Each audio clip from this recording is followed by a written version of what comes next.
Mechelen is doing a really great job in having a real vision on how they want to deal with water, biodiversity, nature in their city.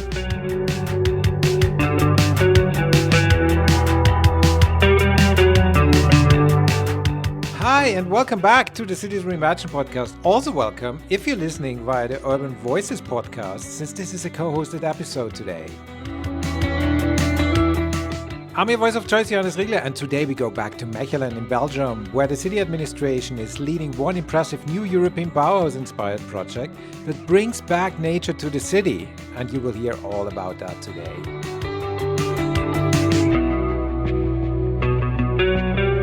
When you close your eyes for a second and just think about what comes to your mind when you think of a city, most likely it has something to do with streets, buildings, squares, traffic, pedestrians, bicycles, and much more of these, let's say, urban things. But there's much more to that. Often hidden away, or at least not that obvious, there's a world of animals and plants. In fact, there's more biodiversity in urban areas than there is in agriculturally used land. Did you know that? I didn't know that before. Cities also very often have rivers, wetlands, green spaces, and the more wild spaces, if you will. So in general, there seems to be a world which is very different from our world, from the human world, in terms of needs and requirements.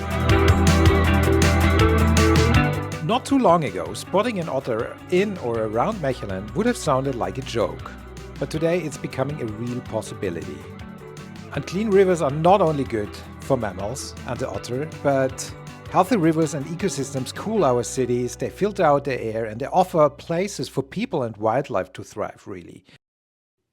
But for decades or centuries even, waterways in cities did not get the attention they deserve. They have been covered by concrete, they have been polluted, or they have been more or less seen as not vital to the urban landscape. Connected to that is also the break between cities and nature, which we perceive as a break, which, as we will learn later today, is not necessarily true. There is not necessarily a break, and intertwining the two is actually essential for the future of our cities. Today, many city administrations are working to restore this connection. They are working on improving the water quality, creating habitats for the more than human inhabitants, that is, plants and animals. They're restoring nature in the city. It's all about bringing that green and the nature back into the urban fabric. But even more important to that is the recognition and the awareness that there is a connection between people and, let's say, the more than human inhabitants in the city. You might have listened to one of the two Cities Reimagined episodes on the work of the city administration in Mechelen on how to connect people, nature, public spaces and the river already. So here's a follow-up, and we will focus all about the biodiversity and water quality in the Binnendialect today. Mechelen is a rather small but super ambitious city in Belgium. It's cleaning the water and revitalizing its riverbanks. It's also reimagining how a city can live with water, with biodiversity and people side by side. So this has been made possible by the Water as the Source of the Urban Public Spaces project that is funded by the European Urban Initiatives. And I've had the pleasure of working with the city of Mechelen and with their team and project partners for 1.5 years now, and it has been quite an interesting journey where I certainly learned a lot. So I'm very excited that I can take you on this journey from time to time to Mechelen. And in today's episode, you will find out how nature is making a comeback in Mechelen, why that is good, and not only for the house sparrows, eels and otters, but for everybody living in the city, and how residents are part of the journey towards cleaner water, more biodiversity and more green in the city. My guests today are Michiel van Mele. He's the city ecologist of Mechelen. Yes, they really have a city ecologist. And he will tell us all about that, what he does for the city administration. But also, Marteen de Jonge is with us today. Marteen is the head of the lab department of the Flanders Environmental Agency. If you want to find out more about the work of the city of Mechelen and the WhatsApps project and also the European Urban Initiative, you find all the relevant information in the show notes today. If you like this episode, I would be super happy if you could leave a review or a comment or subscribe to the channel. Follow us on Instagram, or even better, drop me a line at johannes@anthropocene.city. But that's enough for the monologue today. Here's my conversation with Marteen and Michiel on nature's comeback to the city of Mechelen. Enjoy. Hi, Michiel and Marteen. It's so nice to have you on. Thank you. Cities Reimagined. Michiel, you're Mechelen city ecologist, and not many cities have this kind of profession. Tell us a little bit about what you do. Yeah. And no, indeed, I'm really happy that the City of Mechelen is investing in a city ecologist. And I think my job was really broad. It's really interesting. The main part of the job is to really defend the rights of plants and animals that are endangered in urban area. Let's say that we are developing a park in the urban area. Then you really have to look at the species that are over there, so before development of the park. And you have to look or think about species that could be in the park when it's developed. And these requirements for these species you really have to keep in mind when you are designing the park. yeah, so you're not only in Mechelen, you don't only design green spaces for people, but also for, indeed. let's say, the non-human residents of the city, right? Yeah, that's indeed the most important vision or thing, that nowadays the parks are always designed for human, but it's also nice to design it for the animals that are living over there. So it's probably also an issue how you maintain the park then, right? Once it's built, if you don't use. Yeah, indeed. Managing the park is also really important to keep the animals over there. Yeah. So Marteen, you're a water quality expert, and you work with the Flanders Environmental Agency. Yeah. And you will be soon leading the lab work in the agency. What sparked your interest in water and water quality, and what do you do in your work?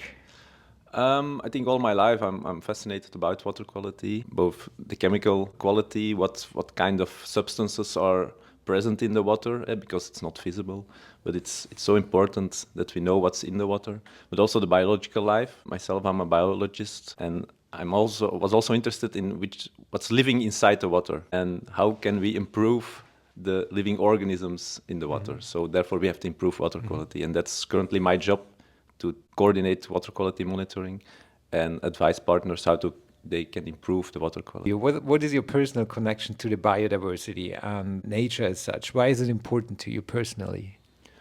For me personally, biodiversity and nature in common is the ultimate goal.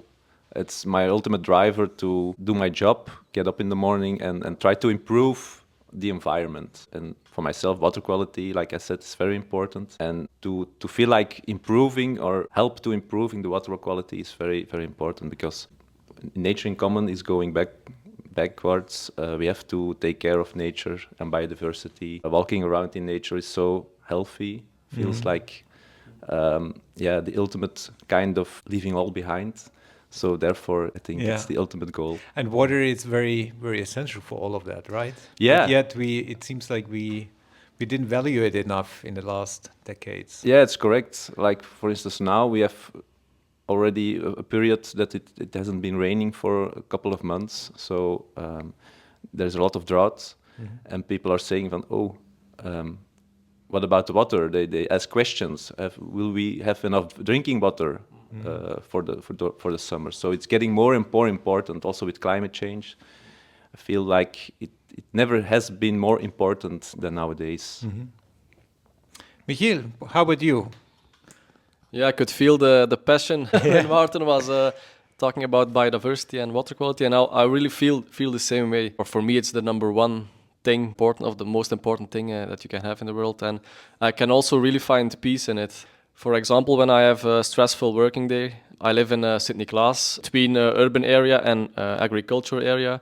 And next to our house, we have kind of a walking path through the green. And I always try to walk then for maybe 1 hour or something. And that really gives me peace. Your battery gets charged again. So that's really I really feel connected. As a biodiversity expert, you have different glasses on, let's say. Yeah. Do you start analyzing what you see Yeah, that's a immediately? problem. That's a big problem because you start walking and you see things. You go have a look. You start taking picture of everything, and before you know, it's already 30 minutes past, and you just walked for 100 meters. And that's also something when I go for a walk with my girlfriend. In the beginning, I was okay. Is it okay that we stop for a second so I can take a picture of that? But now it's just like, okay, she knows I will stop a few times and you just go. Yeah. It struck me when I was here with you in October for the transfer visit of the WhatsApps project. We had a tour by, I think it was... from Peter. Yes, from Peter. Yeah. And that was so fascinating because we walked through the city and he explained what kind of plants and what kind of animals live here in Mechelen, in a medieval old city, and why they live there. Yeah. Because there is a heat island effect. There's certain plants here, and there's in between the pavement, there's certain bees living here. Yeah. That was very fascinating. So it's really cool when you can just see these things or have the knowledge to see them. And you have to know it, of course, before you can see it. Yeah, it's fascinating. Martin, do you see, coming back to the relevance of water in Flanders or in a European scale, do you see a changed, let's say, awareness of the importance of water in the last decade or so? Yeah, definitely. We see that working at the Flanders Environmental Agency, more and more cities are contacting us to cooperate, to ask for additional measurements of the water quality in order to take measures to improve the water quality. And we feel it's not only Mechelen, but Mechelen is doing a great job, but also Genk, Ghent, Bruges, and many other cities are doing the same efforts or try to do the same efforts. And I think also because of the climate change and in order to mitigate effects of heat during summer, they start to be aware of water in the city and the importance of water in the city. Also, they want their citizens to cool down in summer and to have the opportunity to swim in the water. And therefore we have, of course, to improve the water quality. So it's getting more importance, and that's, to my opinion, a very good progress. Mm-hmm. How do you see the link between the Flanders Environmental Agency and the work of cities? How do you connect, let's say, your lab work with the real change in the cities? For instance, if people want to swim, they have to know what's in the water, how clean is the water, and therefore we have to do measurements. And if we can do these measurements and we can report to cities water quality is not good enough or is already good enough, and to advise cities how can you improve water quality, then I think we have a very good cooperation. Mm-hmm. Let's zoom in a bit to Mechelen. You have the Binnendeile, the inner Deile River, running through the medieval city center, and it's also the heart of the WhatsApps project, right? The water as the source of urban public spaces project. And the Deile is a tidal river, so there's fluctuating water levels. Historically, a lot of cities have turned their back towards the water. The understanding how water in the city is now dealt with changed in the last decades. If somebody would walk along the Binnendeile today, what would they see? How would you describe the situation and the scenery at the moment? Yep, I think indeed you can divide the Binnendeile in kind of three sections. First of all, you have the Keerdok, where you can really see more historical signs, like you still have the docks, you have marina over there, and then you have the section in between. So you have the section between the Keerdok and the Kruittuin. The Kruittuin is a park in the city of Mechelen, which is the biggest park of the city of Mechelen, or in the urban area. And there, you really have the quay walls surrounding you. You have, like you said, that's really the center of the city, the medieval city, so churches around you.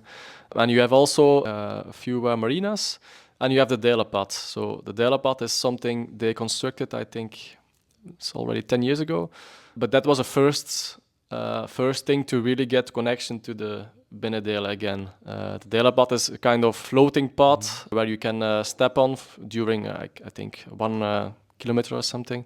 So you can really walk between the cable and the water. So it's really It nice. really changes the perspective, right? When Yep. when you walk this boardwalk, which is on the water, and you basically have access to a space you're otherwise not have access to as a human. Ducks can just swim around it. Indeed. Right. Yeah, it's really nice. And also in the summer, for example, you have the vegetation on the cables, and when it's blooming, it's really nice to get by. So it's really good. And which of these areas at the moment? I think the Krautown has the most green part, right? Yeah, it's true. What kind of animals are living there? What do you observe there? I think you have the more general species living over there. You have the I don't know how to call it in English, the waterkip. Yeah, the water Meerkoet, chicken. Water chicken, Yeah. meerkoet, squirrel. These kind of different kind of birds. Cool. How's it with the water quality? Do you have some ideas on how the water quality changes along the river in the Binnendiele? Is there a change, or is it all the same water quality? No, we see some differences. See, for instance, at Keerdok, the water quality, the basic water quality is relatively good because the water is getting from the other part of the Dijle into Mechelen, so you have some kind of refreshment. But on the other part of the Binnendijle, more at Krautown, at Thomas More Hogeschool, you have more periods of where the water is standing still, so there is not much refreshment. So nutrients which are in the water and nutrient levels are too high in the Dijle. When the water is not refreshing, algae are blooming and they ask a lot of oxygen, so you have some depletion of oxygen. Some periods when it's very warm and dry. So in this period you can have some effects on the biological life, and that's something we have to tackle if we want to also restore the biological water quality in the Binnendijle. So there are some issues still remaining. Also the fact that some of the wastewater of a lot of houses in the city are still directly discharging into the Dijle is not acceptable at this moment. Certainly if you want to swim in the Dijle. That's one of the biggest issues right now. The sewage that is running into the water of the sewage that's running into the Binnendijle. And also, like you were saying, Martin, the biological water quality is not good at this moment. And for that, we really want to take measures, or we want to take action. For example, soft riverbanks is really a good solution for that. So that's, let's say, our first priority, I think, that we really want to look at the Binnendijle and look where we have space to implement the soft riverbanks. How would they look like, or what would improve what is meant by a soft riverbank? Soft riverbank. So a soft riverbank indeed is a riverbank that is nature inclusive, let's say. So you have a really, let's say, the Krautown. The Krautown is at the border of the Binnendijle, but now you really have an aggressive separation of Krautown and Binnendijle. You really need the riverbank to flow into the Binnendijle itself. And then, for example, amphibians can go up again, into the park. A lot of plants can grow into the water, like common reed, for example. Fishes can hide then in the common reed, so your biological water quality will rise or get better. So that's really a big win if we could implement it in different locations at the Binnendijle. You also did a biodiversity study recently, right? Yeah, indeed. Tell us, what did you find? What is in the? Yeah, so indeed, we were thinking about biodiversity and what we could do at the Binnendijle, because we really want to have it structured. We want to take structured measures. We asked the consultancy firm to make up or to prepare a biodiversity study where they would give us a kind of vision of what we could do with the Binnendijle, also which species we can enhance then, so the target species, and also some, let's say, like the water quality. That was the most important thing that came out. That the biological water quality was not okay. Chemical was fine, I think. And also for me, something important that came out was that at this point, you have a lot of functions at the Binnendijle. You have the kayak, you have the subs, you have the marina, you have the tourist boats. But then you have to have space for biodiversity. And yeah, they really want to be a few meters from recreation. They don't want to be next to recreation, but they really need some rest and some peace. So it's really hard to implement that in the already existing functions. So yeah. How do you go about that? Yeah, for example, now they are designing the first construction sites. So then you really need to say, for example, this is a spot for species biodiversity, and recreation should not be over there. But it's not easy, of course, that you really reserve a spot for something that is not human. So it's a hard thing to do indeed. Yeah. That leads us a little bit also to another topic which you look at in WhatsApps a lot. It's not only creating the spaces for biodiversity, but also to foster biodiversity or create an awareness for biodiversity and nature among residents and people coming to the city. Tell us a little bit about that, about your activities, what you do with the BioBlitz, what a BioBlitz is, because I think that is coming even strong in the next years, but you already started that a couple of months or a year ago. Tell us about that. Yeah. So indeed, because we have the feeling that connection between the citizens of Mechelen or in general citizens and nature is not that good. We want to improve that. And for example, for that we had this year also, but previous year we had the BioBlitz. And this is a kind of action together with Natuurpunt, where you have a certain period, so a month, where we can take pictures of all different organisms. You can take pictures of birds, plants, insects, and all these data gets to one data point. And the ultimate goal is to have. The thing is, you have to. We want to have a lot of organisms living around the Binnendale. That's biodiversity there. You want to have a high biodiversity level. And all these data after a month can be organized. And then also we as city can use these data to see, okay, the bird is living over there, so maybe we can do this measure for that bird. So that's a good thing. Also because when people are taking pictures, they start looking better at their surroundings. And that's these days the missing link. So it's really nice that they start looking around, and then they get more familiar with species living around them. That's very nice, because it links a bit what I said before, how nice the tour with Peter was, because you become very aware of what else is living there. You build essentially a connection to the non-human, and see that even if it's in a city, which is built by people or by humans, of course, there's a lot of other species living here, and also professionalizing in living in certain urban areas, right? Because the conditions are good. Yeah, it's true. There's a heat island effect, or because dogs like to do their business in this area. And also nice thing to know, for example, biodiversity is really higher in urban areas than in agricultural areas. So that's another sign for us to really do something about it and to really help these species to and strengthen. Yeah, I think it's essential to connect people with or to show people what's living in the water in their neighborhood, that they see which species are present. That's the only way that you can involve people and to motivate people to take action to protect the nature around them. I think initiatives like the BioBlitz are very valuable to involve as much people as you can. Because that's the only way you get a framework for the citizens to really know, okay, what the city is doing is also good for us. It's good for nature. So yeah, it's really essential. Also to involve people in, if they like to swim during summer, then they have to know that the water quality have to be good enough, and how can they themselves can act to improve the water quality. Do not throw litter in the water. Like you said, the dogs, keep them out of water. Connecting their sewage system, all kinds of measures they can act themselves. You can only motivate people to do that if you show the value of water, of biodiversity, of nature.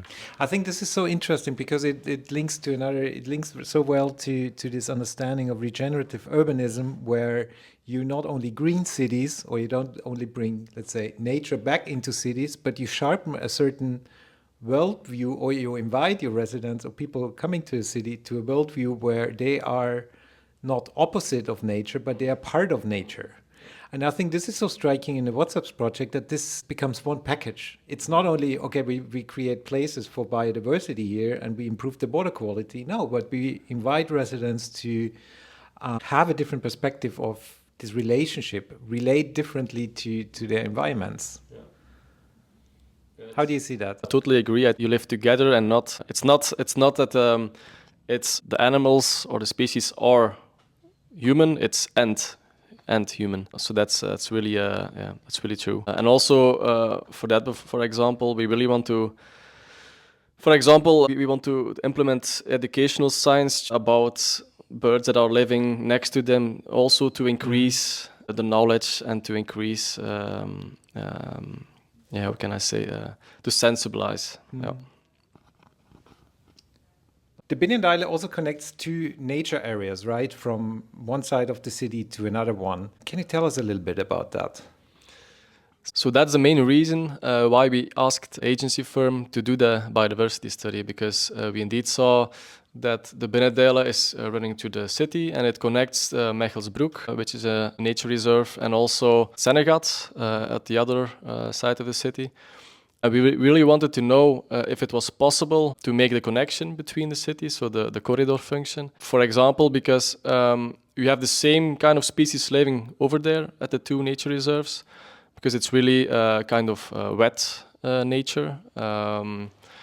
And we really want to use the Binnendiele to let species migrate from point A to point B. So that's really the goal we have, yeah. To have this access between them. And I heard there's some otters living there as well, right?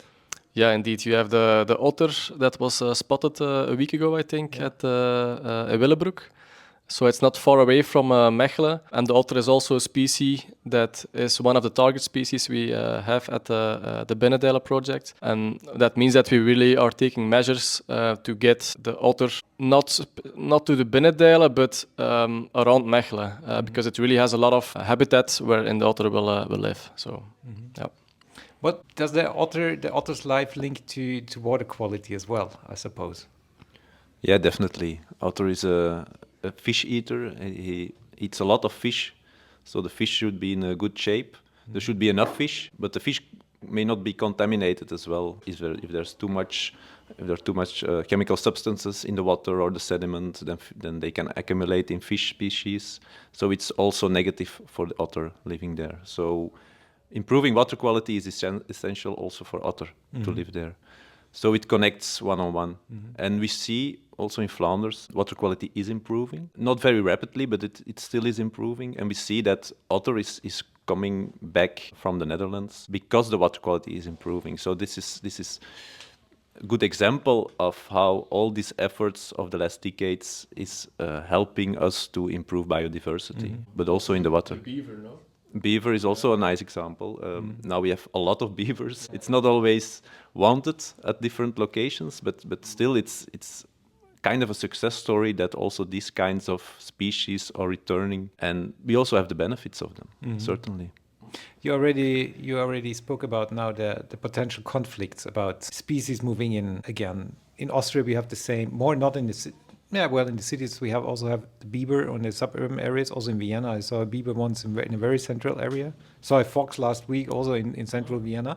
But how do you go about these conflicts? Because also the otters are coming back, and they were listed and protected for a very long time. But now that shifts, that the otter is hunted again, at least certain numbers. How is that over here? And do you need some otters? Because otherwise we're doing a project to get otters from Austria to Belgium. That would be nice. Yeah. Seriously. Yeah. No, it is challenging for us as well, because, like, for instance, a beaver can do a lot of damage, cause a lot of damage to the walls, the river banks, so we have to restore it. Beavers are like water engineers, so they set up, they can change the water flow and the water quality as well. So they have also an impact on other species, on fish, for example, precious fish species. So that there can be constant a conflict, but I think it's really what's going on in nature. These conflicts are inevitable, and you have to deal with them in a good way. The same with the wolf. There are also conflicts, and we are not we don't know anymore how to deal with these conflicts, and that's something we have to learn. Do we then go for the easy solution of killing the animal? I think that's currently ongoing. Or when you have a conflict, is that the easy solution to just get rid of it? It was the easiest solutions for decades, but I don't think we can make this anymore, because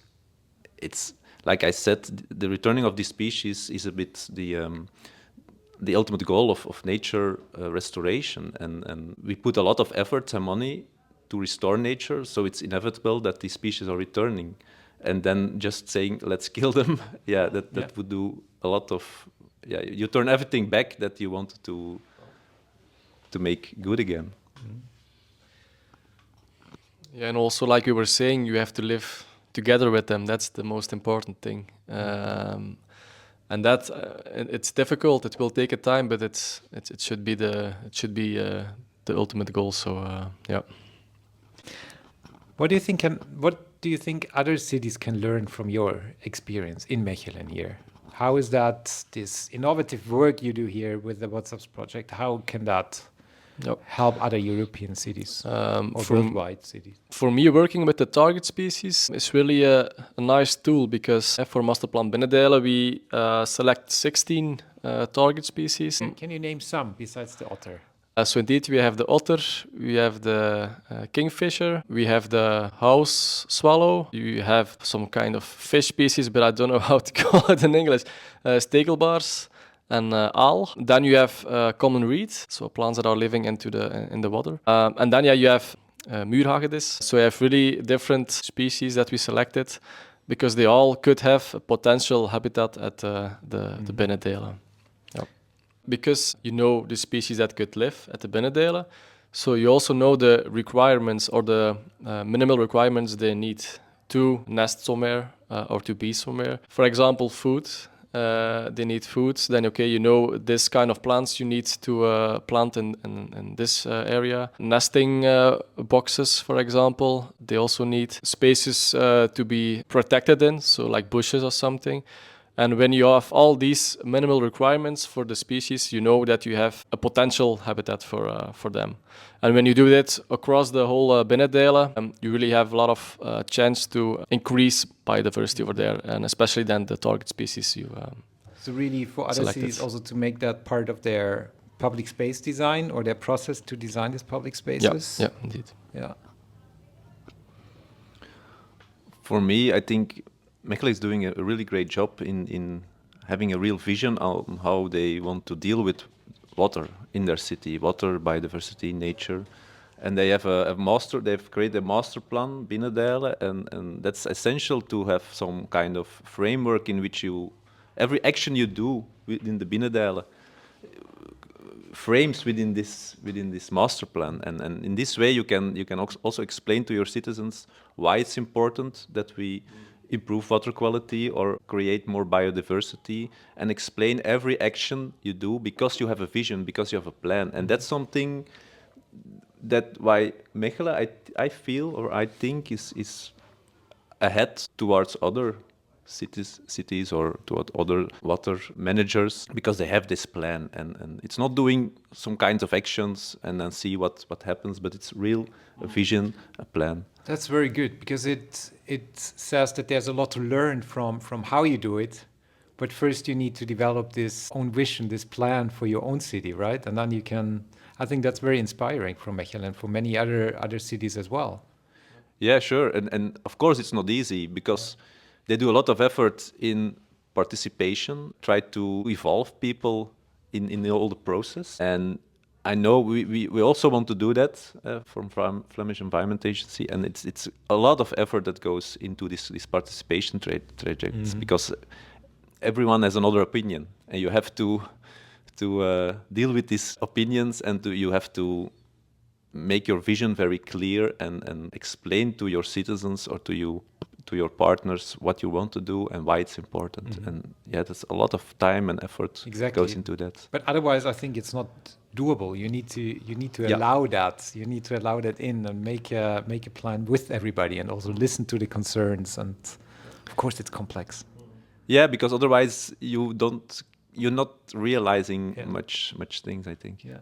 How does it feel for you guys to be part of such a project? Because you already mentioned in the very beginning, you have a very strong personal connection to biodiversity, nature, the non-human. How does it feel to be part of that?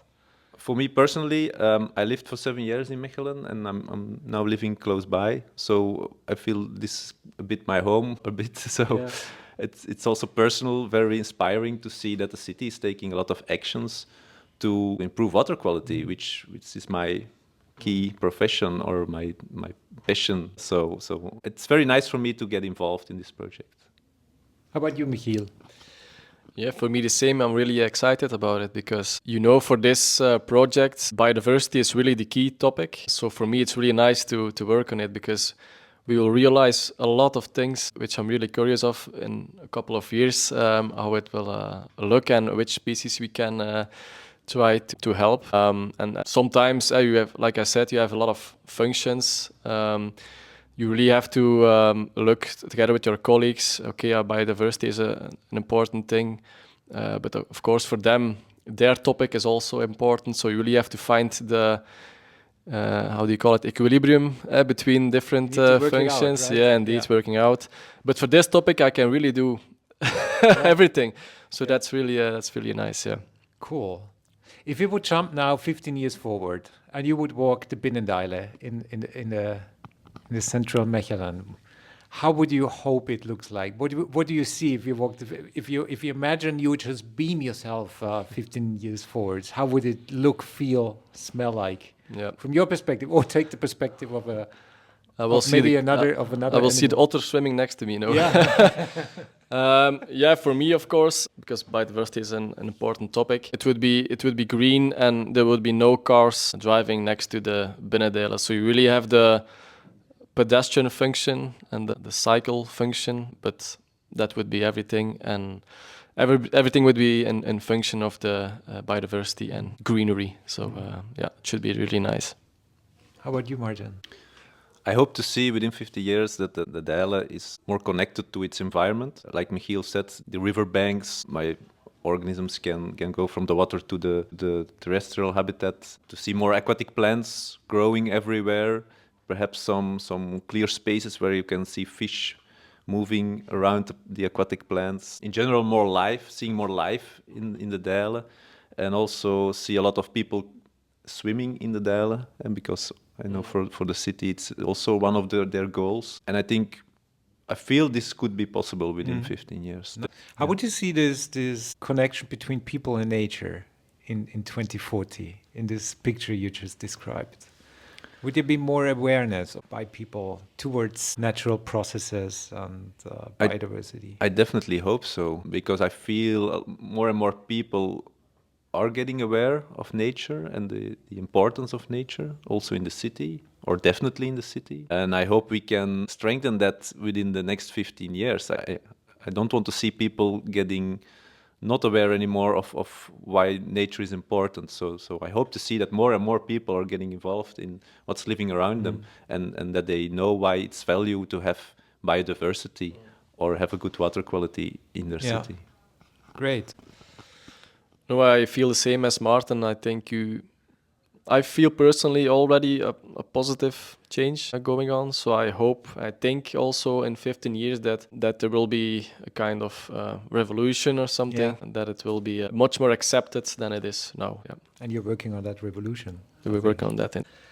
If somebody would come to you and ask you, hey, what would you advise to change anything in your city related to water quality or biodiversity or these matters we just discussed, what would you tell them? I think try to involve as much people you can, because you have to connect with your citizens and show them why it's important, which actions you want to do, why it's biodiversity, how can it improve your life, because it can improve your life. Cooling down in summer, everyone wants to swim or want to cool down when it's very warm, when it's very hot outside. So try to explain to people why it's important and take your time for it, and do a lot effort for that, because otherwise you won't have the people to believe why it's good, and you cannot come up with your actions or realize your actions the way you think it's necessary. Secondly, I think setting clear goals which you can defend, which are not too high, which are not too low, but which you feel like can be realized within a certain time period, and also try to explain why these goals are necessary to achieve. Yeah, indeed, like Martin was saying, you're doing it together with citizens and not only as a government. So that's really important to take them with you when you're doing actions for biodiversity. And then, yeah, I'm always repeating it, but the target species is really important, because that's also for the people living in the city, because when they know, for example, you have a couple of species living in the city of Mechelen or Antwerp or anywhere else, they have a kind of ownership feeling that they need to take care of the species that are living in kind of city. And that's also really something you can involve people with, or the citizens with. Amazing. Thank you so much for being here, for being on Cities Reimagined. I think you're doing such a cool work here in Mechelen, which really sets the blueprint or could inspire so many other cities. So really congratulations. And I'm super excited to follow the work over the next 2.5 years still. So thank you so much for being here, and I hope you enjoyed the conversation. Yeah, we liked it. Thank you. Thank you, Johannes. That's it for today, but we will go back to Mechelen to see what's going on in the WhatsApps project and what the City of Mechelen is doing over the next couple of years. So watch out for a future episode. If you're looking for more information, we got you covered. You find a ton more in the show notes. And if you're a local public administration, make sure to check out the European Urban Initiative, because there might be some funding available to learn from projects just like WhatsApps, or eventually run such a project yourself. If you like this episode, make sure to follow Cities Reimagined on your favorite podcasting platform. Leave a review, leave a comment, or write me at johannes@anthropocene.city. That's all for today, and I hope to catch you soon. Bye.